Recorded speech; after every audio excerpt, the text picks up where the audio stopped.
Syaitanirrajim. Bismillahirrahmanirrahim. Assalamualaikum warahmatullahi wabarakatuh. Hamdan wa syukran lillah, salatan wa salaman ala rasulillah la nabiyya ba'dah. Asyhadu an la ilaha illallah wa asyhadu anna muhammadan abduhu wa rasuluh. Allahumma salli ala muhammadin tibbil qulubi wa dawaiha wa afiyatil abdani wa shifaiha wa nuril absari wa liyaiha wa ala alihi wa sahbihi ajma'in. Allahumma rabbi shrah li sadri wa yassir li amri wahlul 'uqdatam min lisani yafqahu qawli. Hasbunallahu wa ni'mal wakil, ni'mal maula wa ni'man nasir, wa la haula wa la quwwata illa billahil aliyil azim. Ibu-ibu pura-pura nampak aja lah ya. Alhamdulillah kita sedang renovasi dan ini menjadi kekuatan bagi diri kita semua. Diberikan Allah kekuatan kepada diri kita untuk terus bisa berbagi dalam membangun masjid ya, mudah-mudahan rezeki para jamaah ini diluaskan Allah Subhanahu wa taala.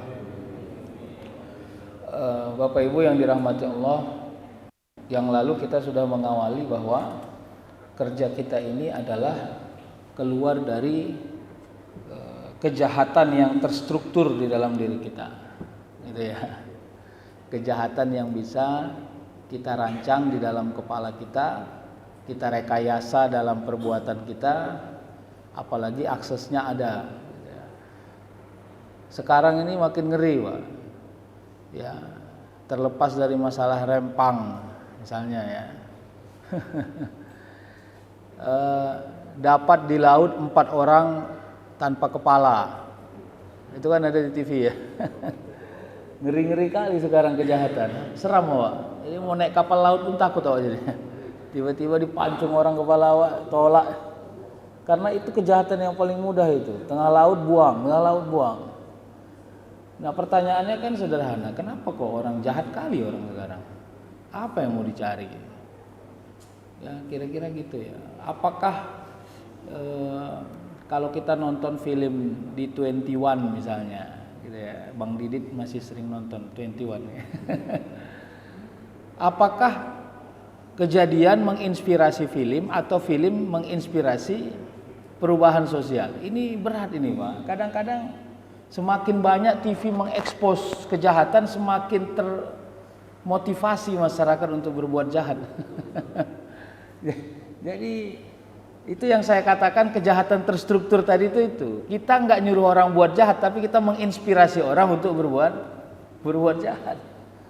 Nah, kemarin yang di semen ya, dibuka ini dibuka di lantainya di semen di dalam. Ya, istri masuk septic tank. Nauzubillah. Berat ya. Kalau dulu orang mencuri sebab dia nggak punya uang, saya tidak yakin sekarang orang membunuh sebab dia tidak punya uang. Mungkin bicara eksistensi, bicara tentang khawatir kejahatannya terekspos oleh banyak orang, kira-kira gitu. Maka apa kerja kita sekarang? Atau sembunyi aja lah kita ya, ngeri kali memang.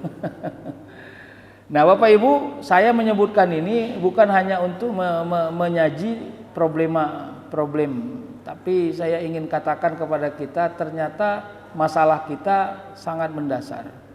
Masalah yang mendasar itu apa? Kalau saya ditanya, maka masalah mendasar itu adalah kemampuan menguatkan tauhid sebagai pondasi utama dalam kehidupan. Prinsip la ilaha illallah itu, ini kita belum sampai ke kajian yang baru ya. La itu la meniadakan, ilah itu adalah Tuhan. Kalau Tuhan yang paling kecil dalam hidup manusia itu kan tujuan hidup. Jadi kita ini sering menuhankan sesuatu yang bukan Tuhan sesungguhnya. Sering Pak. Tujuan hidup, cita-cita. Sampai hati-hati ya. Bernazar lalu berlebih-lebih menyebutkan sesuatu dalam konteks nazar, itu bisa jadi ilah yang bukan Allah. Aku bang jujur aja bang, kalau nggak dapat ku jabatan ini bang, aku kurasa nggak ngerti aku lagi hidupku kayak mana nih bang. Aku jujur lah, makanya aku bernazar ini. Aduh berat ini bang. Apa? Terlalu ini gitu, terlalu emosional. Ya, awak bang kalau nggak jadi dokter bang, ini nggak diterima di kedokteran ini, udah awak nggak kuliah lagi, nggak ngerti awak lagi kayak mana hidup ini bang, entahlah bang. Hati-hati, itu ilah itu. Jangan, nazar itu jalan engkau mengakadkan bahwa engkau benar-benar berserah diri kepada Allah untuk mendapati tujuan duniamu, gitu kira-kira. Jadi jangan nazarnya kecil, hajat dunianya mengalahkan hajat dari nazarnya itu. Nah, ini kalau prinsip tauhidnya begitu. Sama ya, kayak kita pun hidup tuh kan disebut wa mal hayatud dunya illa la'ibu wa lahun, ya, tidaklah dunia ini diciptakan kecuali hanya untuk canda tawa dan senda gurau, ya, la'ib wa lahun. Orang-orang yang suntuk enggak suka nih dengan ayat ini. Kenapa? La'ib wa lahun itu maknanya bukan tidak mencari dunia. Maknanya adalah memposisikan dunia tidak menjadi satu-satunya tujuan, gitu dia. Bapak Ibu, secara tauhid, takdir itu milik Allah. Kita ini hanya disuruh untuk menjalaninya. Itu tolong dipahami, Pak. Jadi nggak ada manusia yang memiliki takdir apapun. Jadi kalaupun kita makan dan makan itu kenyang, pemilik dari kenyang itu Allah. Dan Allah mengizinkan itu kita menjalaninya gitu. Karena banyak orang makan enak tak kenyang, banyak orang makan kenyang tak enak. Aduh, aku karena lapar nih, kok aku bantai juga nih. Gitu. Jadi ini sulit sebenarnya. Makanya terus yang enak itu apa? Jadi pengusaha enak nggak? Bagi orang yang belum jadi pengusaha, dia menganggap jadi pengusaha itu enak. Ceritalah sama pengusaha yang udah 27 tahun jadi pengusaha. Pasti banyak stresnya. Ya gitu kan. Ya, dulu dia bilang, saya kalau diterima PNS Pak, udahlah jadi, pokoknya diterima PNS saja udahlah. Begitu udah jadi PNS 2 bulan mau jabatan, aku jujur Pak, jadi kasubag aja udah oke lah ini Pak. Udah jadi kasubag, sebenarnya kabak pun udah paten itu Pak. Ya memang lompatan kita itu terus kepada salah, enggak ada. Yang saya sebut ini bukan sesuatu yang salah, bukan. Yang saya sebut ini adalah komponen-komponen yang bermain di dalam diri kita. Yang ketika kita tidak bisa mengelolanya, maka kita akan tergilas dengan pola yang dibangun oleh komponen-komponen itu. Apa yang hilang? Syukur mulai terkikis, kufur mulai mengemuka. Ini yang menjadi problem. Coba kalau. Kalimat ini sering kali. Coba kalau dulu, aduh. Coba kalau dulu ya. Bapak Ibu, inilah menjadi kekuatannya ya. Nah, sekarang kita sambung nih. Ya, ibu-ibu nampak slide-nya di sana enggak? Pura-pura nampak aja lah ya. Peralihan kekuatan dunia menuju langit. Ini kalau bicara tentang wa may yatawakkal 'alallah fa huwa hasbuh. Kekuatan dunia menuju langit itu bagaimana? Itu kan filosofinya orang yang orang yang naik pesawat. Ada yang belum pernah naik pesawat di sini. Adik-adik depan ini pernah naik pesawat? Ada yang belum pernah? Waktu dia belum berangkat naik pesawat, dia merasa bahwa pohon kelapa itu besar, tinggi. Dibilang sama anaknya, "Ya, kok besar kali pohon kelapa ini ya." Begitu dia naik pesawat, dia bilang bahwa pohon kelapa itu kecil. Terus yang paling benar yang mana? Berarti perspektif juga ternyata.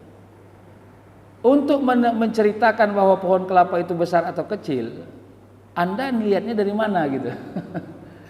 Untuk melihat dunia ini berat, Anda melihatnya dari mana gitu. Untuk melihat dunia ini tidak begitu berat, Anda melihatnya dari mana? Nah, ini nanti kita coba ya. Ini kan Bang Didit, saya baru tab baru nih Bang Didit. Jadi kita coba dulu ya. Cicilnya 10 bulan ini, 500.000 per bulan. Nah, ini awalnya nih ya. Wa may yattaqillaha Jadi yattaqi ini disinilah yang kita sebut tadi kalau kita balik ke awal. Disinilah nanti pondasi langit dan bumi ya. Langit, bumi. Kekuatan langit yang paling tinggi itu apa? Kekuatan langit yang paling tinggi itu adalah ketika kita berhasil melihat semuanya tidak besar. Tidak besar meski tidak kecil. Kayak mana tuh? Tidak besar meski tidak kecil. Dicari tapi tidak ditunggu. Itu dia. Jadi kalau disebut dengan ihdinas siratal mustaqim, hubungannya kan begini nih. Ini Allah, ini An-Nas, ini dunia. Siratal mustaqim itu ke depan atau ke atas?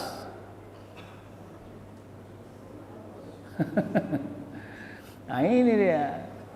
Karena nanti sambungannya an'amta alaihim.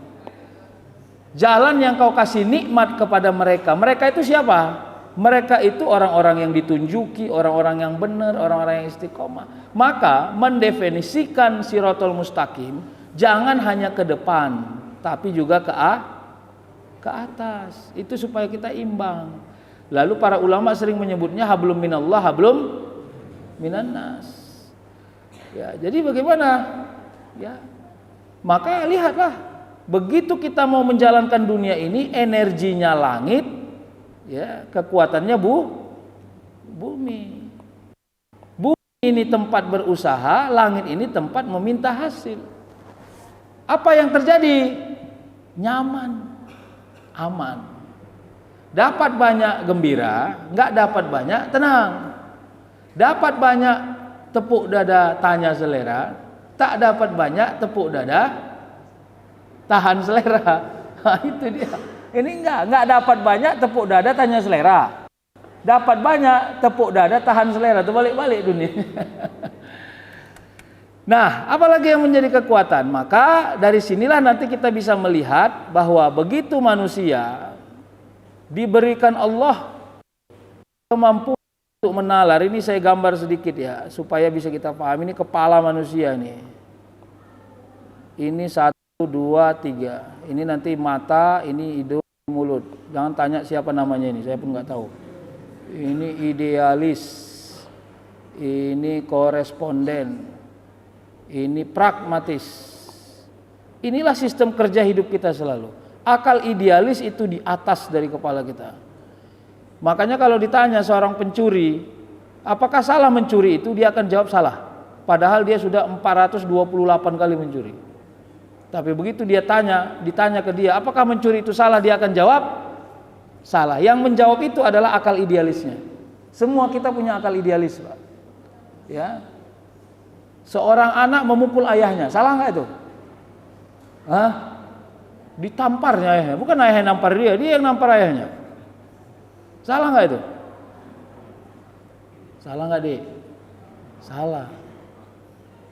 Begitu ditanya, kenapa kau tampar ayahmu? Dia ceritakan kejelekan ayahnya yang luar biasa. Sampai akhirnya orang yang ngomong nih, gitu ya, aduh aku pening laku katanya. Nggak bisa jawab lagi dia. Yang kedua ada namanya akal korespondentif. Akal koresponden ini biasanya dipakai pada akal-akal perdebatan ilmiah. Ini jarang kita pakai ini, kecuali kita dalam hazanah ilmiah. Ini yang paling sering bermain nih, akal pragmatis. Akal pragmatis ini karena dia dekat dengan mata, hidung dan mulut. Jadi kawannya indrawi nih, akal pragmatis ini. Jadi yang paling sering memutuskan sesuatu dalam diri kita akal pragmatis. Dia udah kenyang, tapi terciumnya mie balap buatan muhajirin. Mantap kali lah gitu. Padahal di rumah udah 2 kali tambo dia makan lontong. Di bantainya lagi makan mie balap di sini. Kenapa? Karena provokasi dari hidung disampaikan informasinya ke akal pragmatis.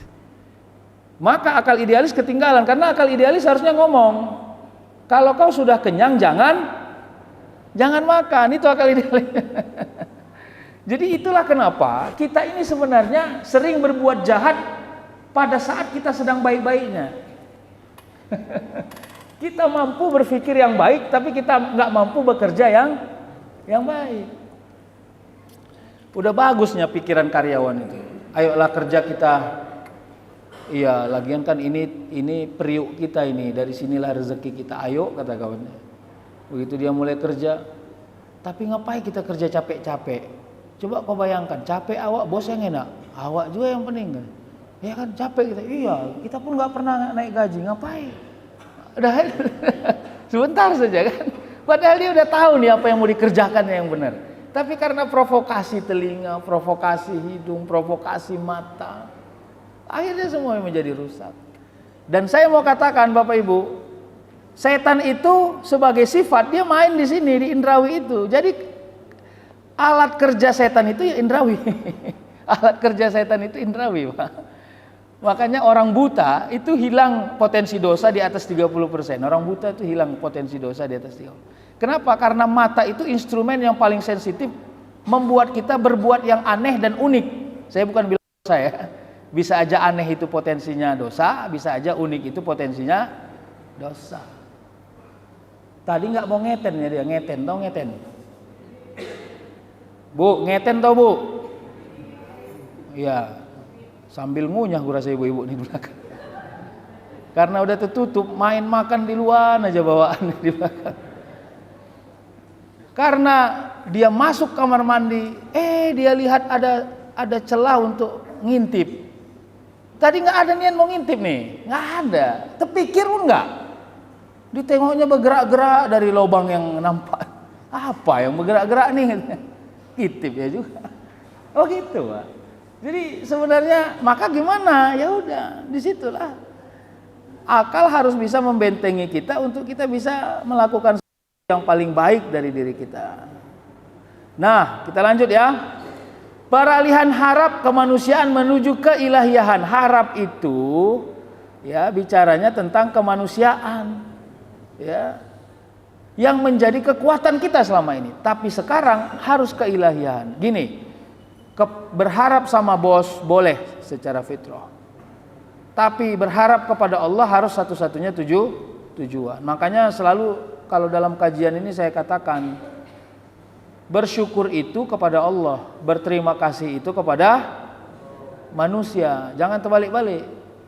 Syukur itu alat kerja makhluk kepada Khalik. Berterima kasih itu alat kerja makhluk kepada makhluk. Sama.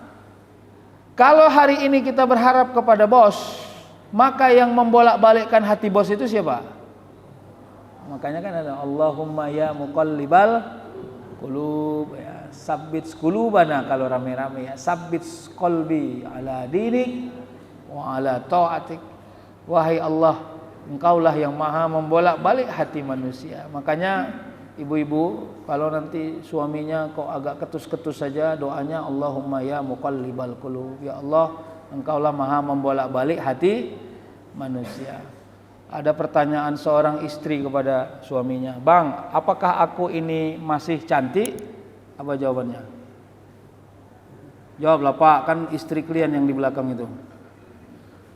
Apakah saya masih cantik? Tidaklah. Masih cantik. Tapi kalau pertanyaannya apakah saya pernah cantik? Tapi ibu-ibu nggak suka dengan pertanyaan itu. Dia lebih tertarik, "Abang, aku cantik nggak bang?" Beratlah, akhirnya terjadilah kebohongan yang masif. Maaf ya, makanya saya mau katakan ibu-ibu gini ya. Tadi kan instrumennya mata ya.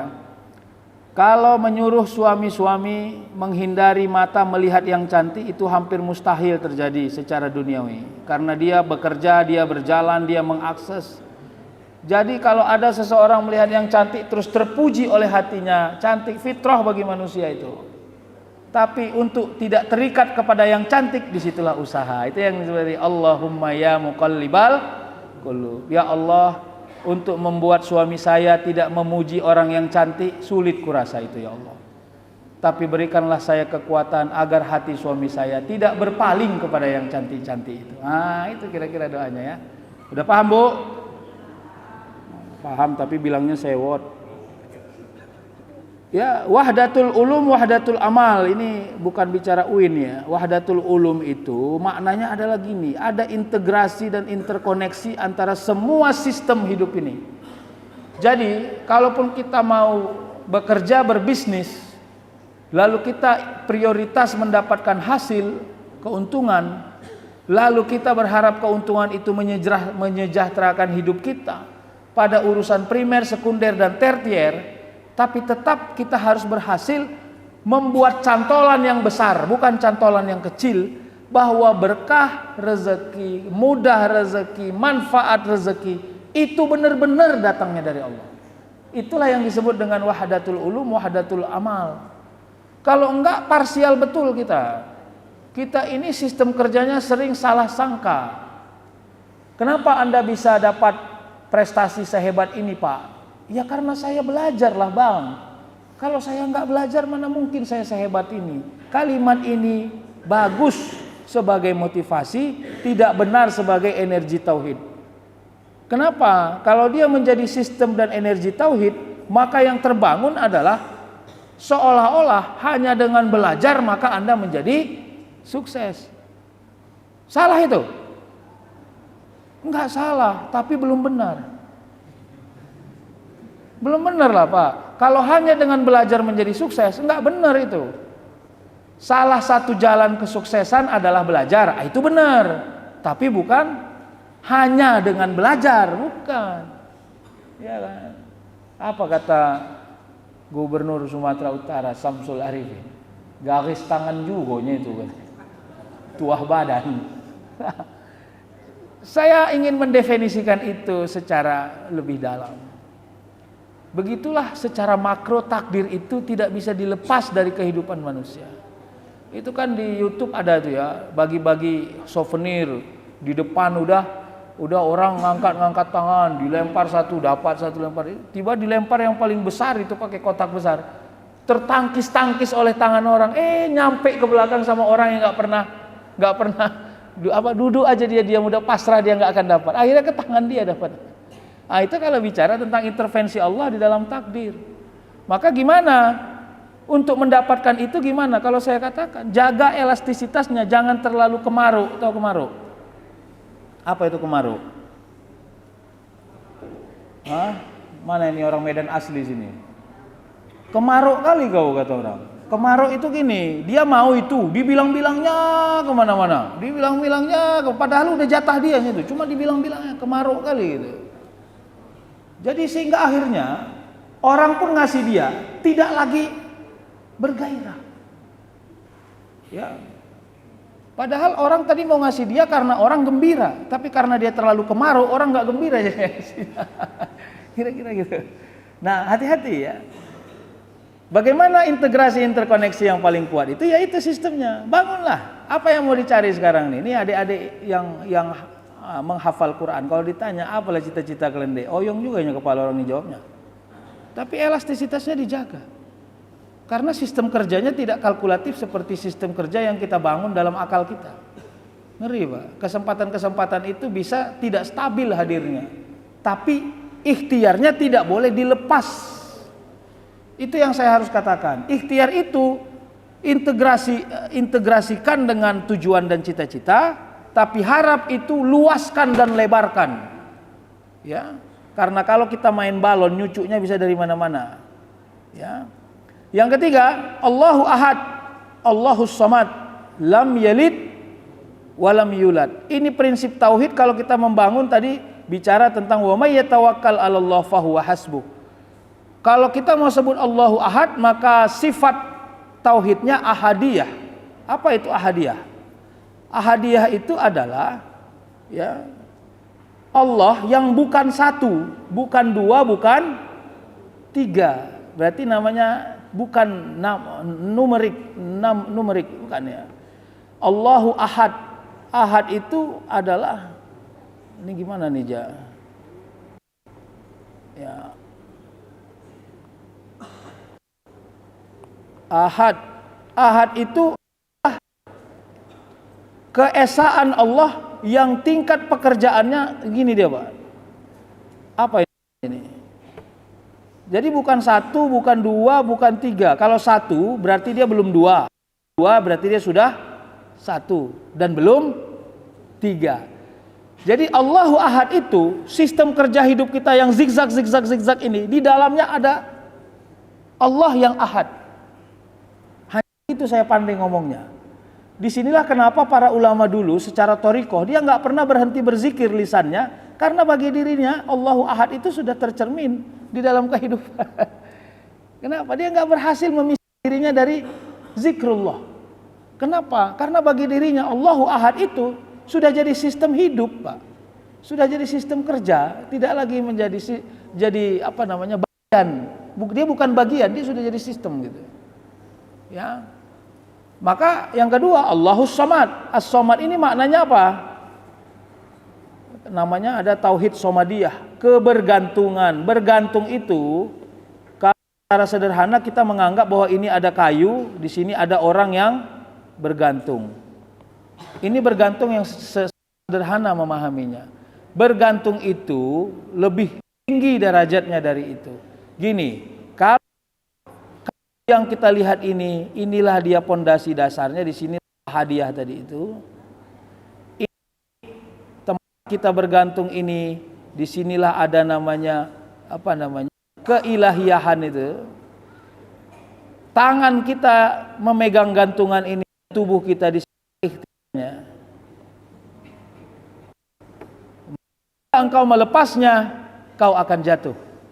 Tapi tiang dan penyangga ini tidak terjatuh bersama dengan engkau jatuhnya. Maka yang dikuatkan harus ikhtiar, dan tempat bergantungnya harus jelas, jangan nggak jelas. Ah, itu dia.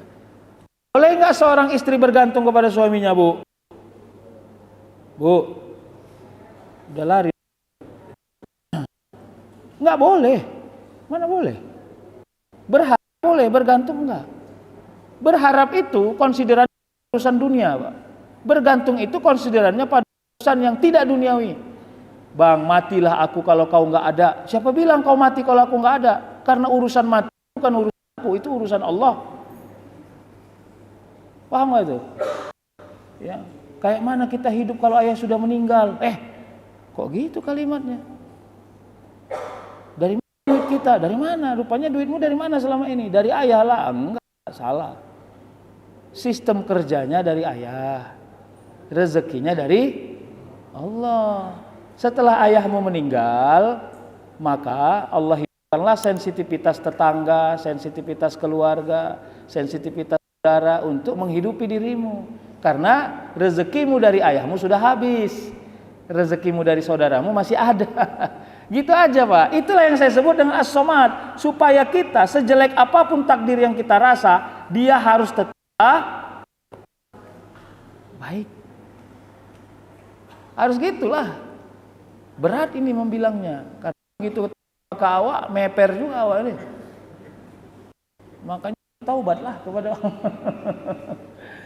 Ya. Nah, yang ketiga, sedikit lagi, di jam berapa nih? Ini apa nih sekarang menu kita? Nasi goreng atau apa ini? Lontong ya. Lam yalid walam yulad. Saya kalau dalam terminologi filsafat sering nanyanya begini. Kenapa Allah harus mengatakan dirinya? Ini kan ayat ini dari Allah kepada melalui malaikat kepada Nabi Muhammad gitu toh. Ini pelan-pelan ini. Untuk apa Allah menjelaskan dirinya, bahwa dirinya tidak beranak dan tidak diperanakkan? Untuk apa itu? Apalagi yang mau diinformasikannya adalah Muhammad. Apakah Muhammad nggak percaya bahwa dia lam yalid walam yulad? Begitu cara membacanya supaya enak. Berarti informasi ini bukan informasi tertier, ini pasti informasi primer. Gitu cara membahasakannya secara semantik, Pak. Gini, ketika kita lomba pidato, pada menit keberapa orang malas mendengarnya? Pada menit pertama, Pak, karena kita anggap itu basi. Bismillahirrahmanirrahim. Alhamdulillahirabbil. Pasti tuh ada yang makan, ada yang ngomong, ada yang ini. Kenapa? dianggap tidak punya integrasi kepada tujuan. Makanya kalau banyak ustadz membuka ceramahnya sampai 10 menit, itu disitulah bagi kue, disitulah ini gitu. Kenapa? Karena dianggap pesannya tidak penting gitu. Kepada Allah kita bersyukur. Bagaimana? Pasti banyak yang bagi kue itu waktu itu. Tapi pesan Allah dalam Al-Quran tidak ada yang tertier. Semuanya jangan dianggap ini basa-basi. Begitu cara memahaminya supaya ayat ini punya grid. Kalau enggak ada maknanya ini ayat. Berarti nanti kajian, kalau nanti itu berarti futurolog. Kajian masa nanti. Berarti informasi ini kepada Rasul dianggap sudah selesai. Tapi kepada orang berikutnya dianggap belum selesai. Kenapa? Kalau secara historis, sejarah nanti akan muncullah orang yang mulai mempertanyakan kapan lahir, kapan Tuhan wafat. Makanya Allah mengatakan lam yalid walam yulad, supaya diskusi ini tidak terlalu panjang. Oke, satu ya. Yang kedua, secara tauhid banyak orang nanti mulai meragukan bahwa Allah itu tidak punya kuasa kepada dirinya karena dia pernah lahir dan akan berakhir. Dia pernah lahir dan akan berakhir. Maka Allah mengatakan bahwa dirinya adalah lam yalid walam yulad. Maka sistem hidup yang kita bangun hari ini harus sistem hidup yang Allah itu lam yalid walam yulad. Maka bila engkau hidup di bawah rata-rata, Allah lam yalid walam yulad, artinya Allah tetap memperhatikanmu. Bila engkau hidup di atas rata-rata, maka yakinkanlah Allah juga lam yalid walam yulad. Jangan kau anggap kalau kau sudah di atas rata-rata Allah nggak bisa menjangkau engkau. Hati-hati, Pak. Jadi semuanya sangat mudah terjadi. Maka yang menjadi feedback, yang menjadi output adalah keseimbangan. Tidak terlalu merasa rendah, tidak terlalu tinggi, ya, tawazun, ya, tidak akan seimbang mengalami hidup ini. Tidak akan ada sombong bila naik di atas, tidak akan ada rendah diri bila berada di bawah. Karena konteks hidup yang dia bangun adalah Allahu Ahad, Allahus Samad, lam yalid walam yulad walam yakullahu. Nggak pernah ada yang sama dengan Allah apapun itu. Nah, penutup supaya jangan lama kali. Maka bagaimana melihatnya sebagai sebuah kehidupan?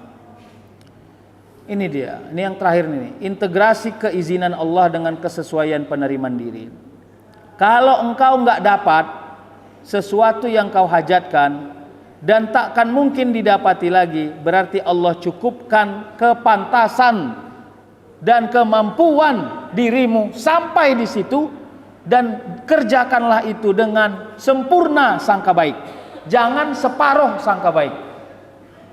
Ya, jangan lagi ada kalimat kalau, cemanalah, maunya. Ini kalimat-kalimat yang mengurangi kesempurnaan sangka baik. Ya, Ustadz, kita kan manusia, kita berhak toh punya evaluasi, punya kritik, punya masukan. Iya, tapi arahnya jangan ke atas, arahnya ya, jangan vertikal arahnya. Kalau engkau mau kritik aja interaksi sosialnya, jangan dikritik pembuat takdirnya. Itu yang menjadi problem. Kita ini sering tak menyangka bahwa kita sudah mengkritik Tuhan gitu. Ya Allah, kenapa ini orang kayak gini pula ini yang ditunjuk nih? Makanya akhirnya kita terus gosip-gosip. Hati-hati ya. Bapak, membaca fakta boleh, menelaah fakta boleh, tapi kalau sudah sampai gibah hati-hati. Itu ya. Saya termasuk orang, ya maaf ya, habis ini jangan benci saya ya. Yang tidak begitu tertarik untuk membahas misalnya presiden kita apakah keturunan Islam atau tidak dari dulu, apakah dia sholat. Menurut saya itu bukan pembahasan yang terlalu produktif ya kira-kira. Kalau kita tidak suka dengan sistem kerjanya, maka evaluasi secara horizontal, jangan secara vertikal. Karena itu menghakimi dia dengan ketauhidannya, karena dia sudah mengaku dirinya sebagai orang yang beriman kepada Allah. Tapi kan kadang-kadang kita sampai ke situ analisis kita, saking bencinya kita gitu. Jangan terlalu jauh analisisnya menurut saya. Analisisnya ya kesejajaran aja lah ya. Mana yang tidak suka kasih tahu, mana yang perlu dibenahi kasih tahu. Baik, saya kira itu saja. Terima kasih, mudah-mudahan manfaat. Wabillahi taufiq wal hidayah. Assalamualaikum warahmatullahi wabarakatuh. Terima kasih kepada Ustaz yang memberikan kajian pada subuh hari ini. Kita buka sesi tanya jawab 2 orang. Kalau bapak-bapak yang masih ingin bertanya, silakan.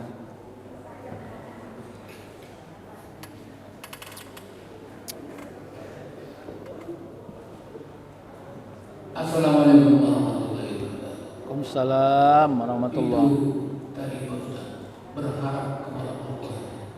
Bagaimana supaya katakanlah harapan itu menjadi tidak harap. Demikian Pak Ustaz. Assalamualaikum warahmatullahi wabarakatuh. Baik, saya menjawabnya pakai case aja supaya enak ya. Ini sebenarnya udah saya pernah tanya ini kemarin, pernah sampaikan ya. Awak berangkat dari Simpang Limun menuju Belawan, menghadiri undangan. Pasti sajiannya adalah seafood, gitu toh? Kan udah saya pernah bilang toh. Sampai di Belawan, tak sur lah awak. Kebetulan awak tak suka makan seafood. Kira-kira rugi nggak kita datang ke sana? Rugi lah, ya kan? Udah jauh-jauh, bukan naik mobil, naik kereta pula awak, nggak bisa masuk tol ya kan? Bayangkan dari Simpang Limun ke Belawan itu Pak, 2 jam naik kereta udah jago itu Pak. Iyalah, Belawan ujung pula tuh, main-main. Pasang surut. Nah, kalau udah pagi pasang ini surut. Nah, tapi bagaimana? Nah, ternyata untuk membuat dia menjadi rugi atau enggak rugi, kemampuan mencantolkan sesuatu. Nah, maka jangan makanan yang menjadi fokus. Kalau makanan yang menjadi fokus, kita akan menganggap kita selalu rugi gitu. Maka kita cari cantolan lain, silaturahim, menghadiri undangan yang wajib. Ya, anggap bahwa kalau enggak makan seafood berarti penyakit dari seafood enggak akan ada di diri kita. Allah selalu menolong kita, Allah melindungi kita. Itu yang saya katakan harap yang utuh itu. Jadi setumpur-tumpurnya kita dalam perjalanan hidup ini, kita tidak pernah tumpur. Iya Pak, gitu. Kayak mana itu Ustaz payah? Ya sama lah. Memang masih latihan semua ini untuk membaca dengan benar. Kalau nggak bisa dibaca lurus, bengkokkan sedikit Pak. Nggak bisa dibaca balikkan. Karena gini, kan udah disebut kemarin, takdir Allah nggak pernah salah. Kalau engkau merasa takdir Allah itu salah, kembali lagi ke pasal 1. Takdir Allah tidak pernah salah. Iya Pak. Karena pemilik takdir bukan kita Pak, itu masalahnya. Kita hanya orang yang menjalani takdir. Gak bisa Pak.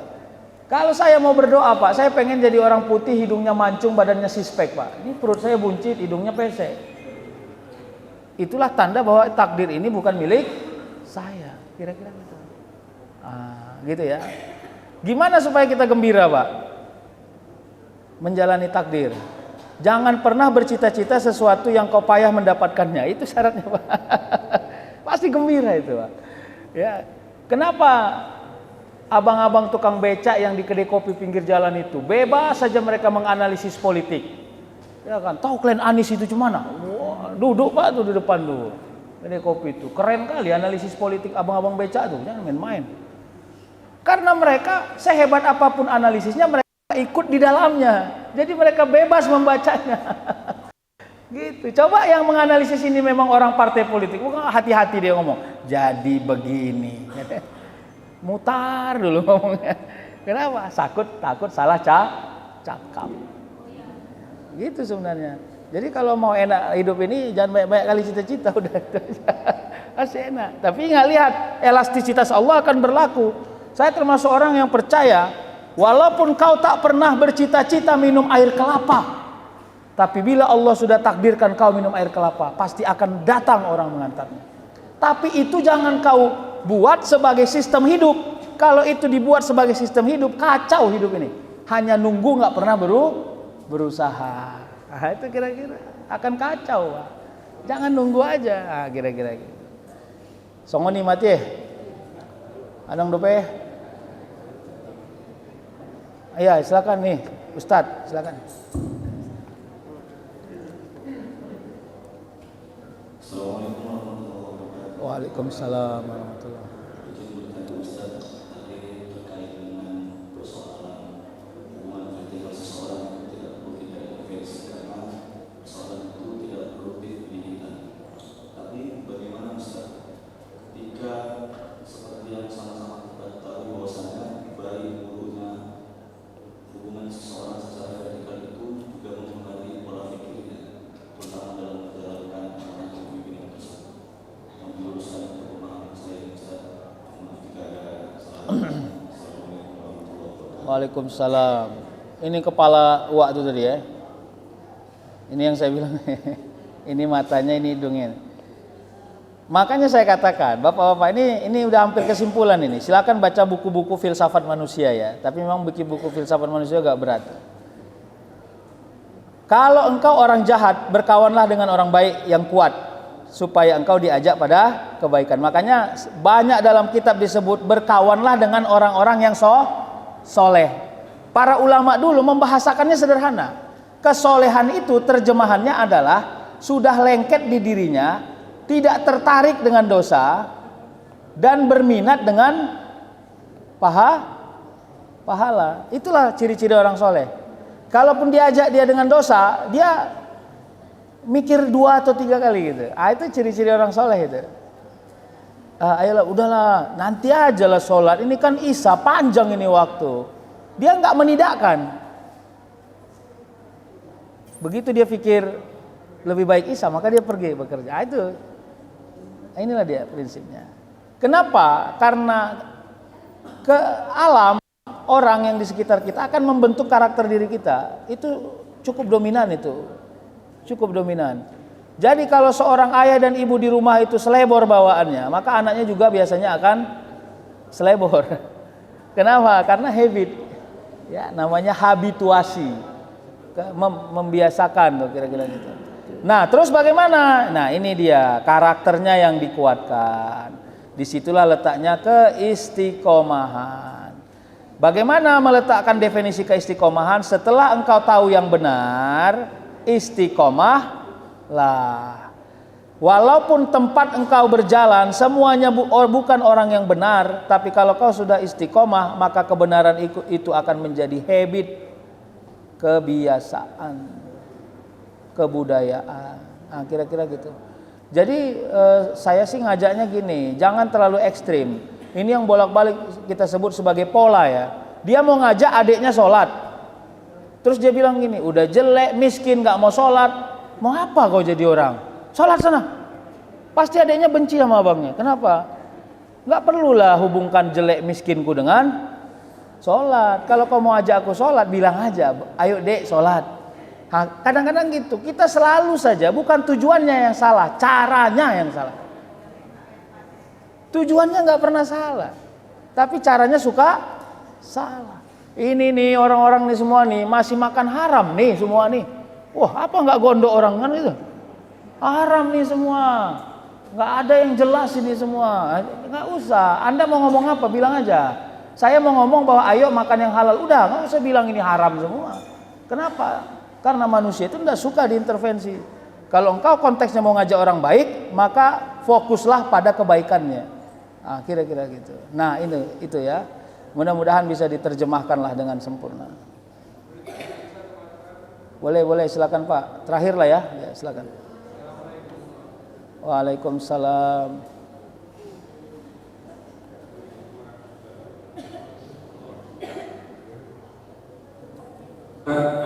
Ini terkait tadi yang Pak Ustadz katakan bahwa takdir itu pasti merupakan yang terbaik buat kita gitu.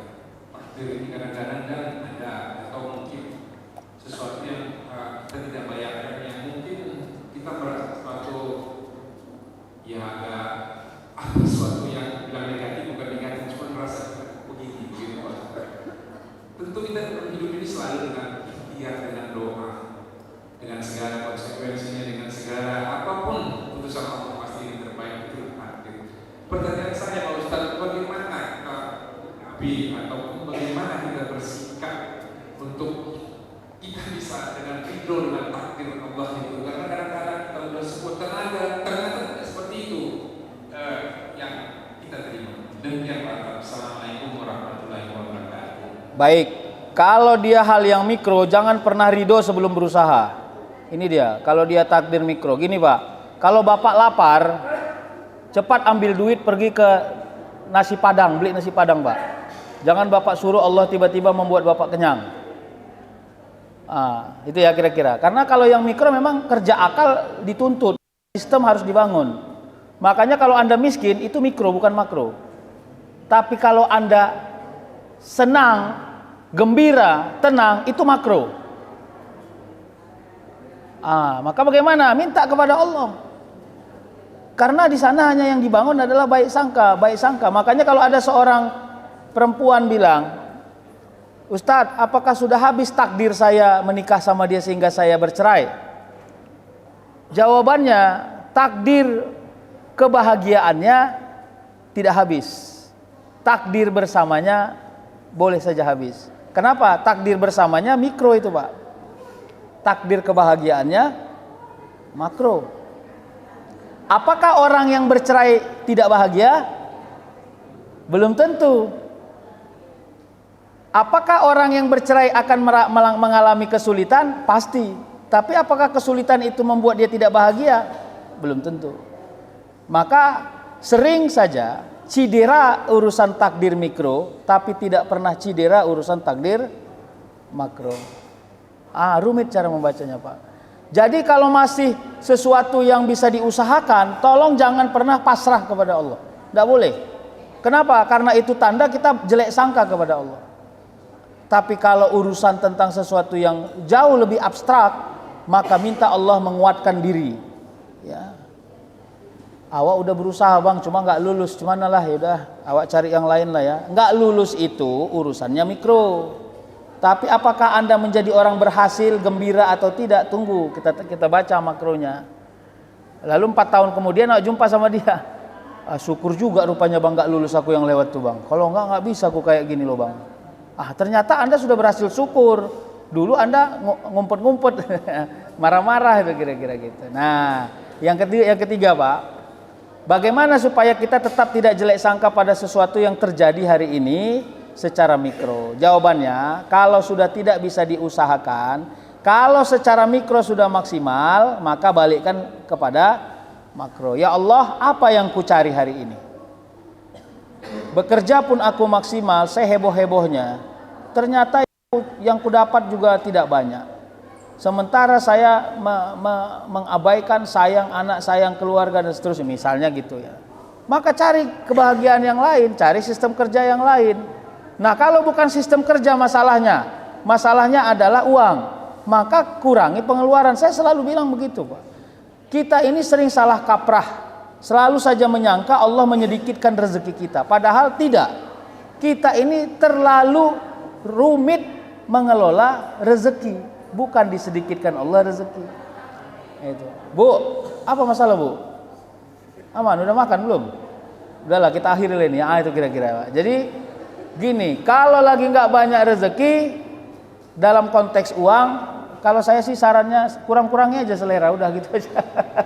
Biar kita tetap tidak jelek sangka kepada Allah, itu maksud saya ya, kira-kira gitu. Udahlah ya Pak, ya nanti. Ya, terima kasih ibu-ibu.